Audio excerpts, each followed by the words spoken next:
Welcome back to the Caregiver Minute, where every weekday family and professional caregivers gather to refine their skills, gain inspiration, and prepare to serve. I'm here again with Randy Vawdrey, our Chief Medical Officer. Every time he's involved in a brain health boot camp in our offices, I have to take some time to get him here on the Caregiver Minute so that we can learn from his expertise. So we have a lot of fun doing that. And we were talking about translational medicine the other day. This is the principle of taking research from one area and seeing if it might translate, or if there's some principles or insights that might come from one area of research that could inform something else. One of the biggest challenges that family and professional caregivers run into with themselves and with the people that they serve is poor sleep. Sleep disruption is one of the biggest problems in the world today.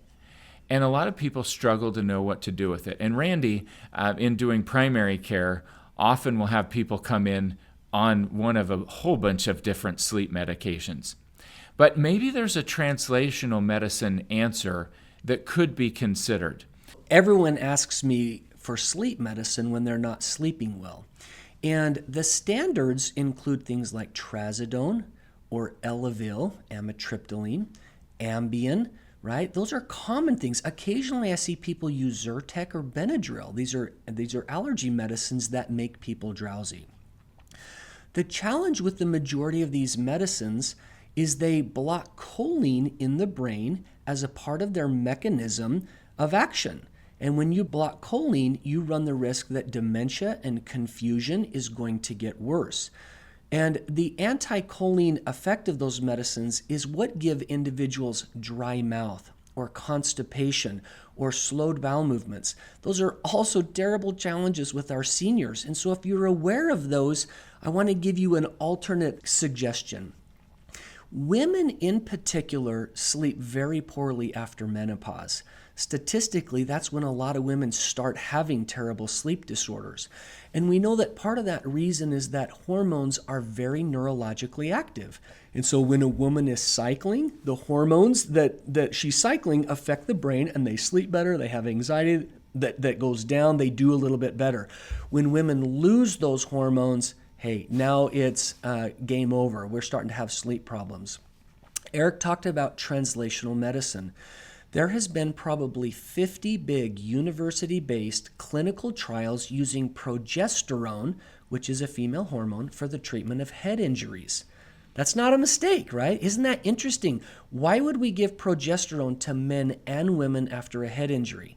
Because it's very calming, it's very neurologically active, and it helps settle the excitotoxicity that happens in the brain after a head injury.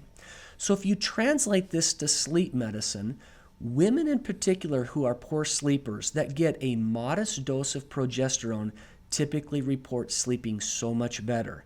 And the benefit is it's actually nourishing to the brain instead of blocking choline, which would be troublesome.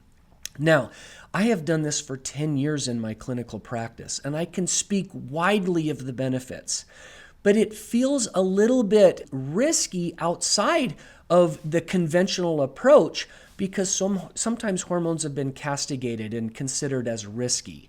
And so my invitation is to you is to consider the risk. There's never a risk-free approach to anything. So there may be a mild, very modest risk to hormone replacement in senior women, but compared to the risk of the anticholinergic effect of those other medications, the risk is probably quite low. And the benefit that can come from that could change people's lives in terms of sleep. Thank you so much, Randy.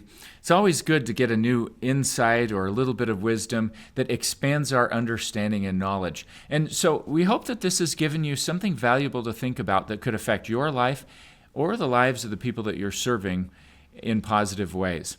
Thanks for watching. We'll see you again soon for another episode of the Caregiver Minute.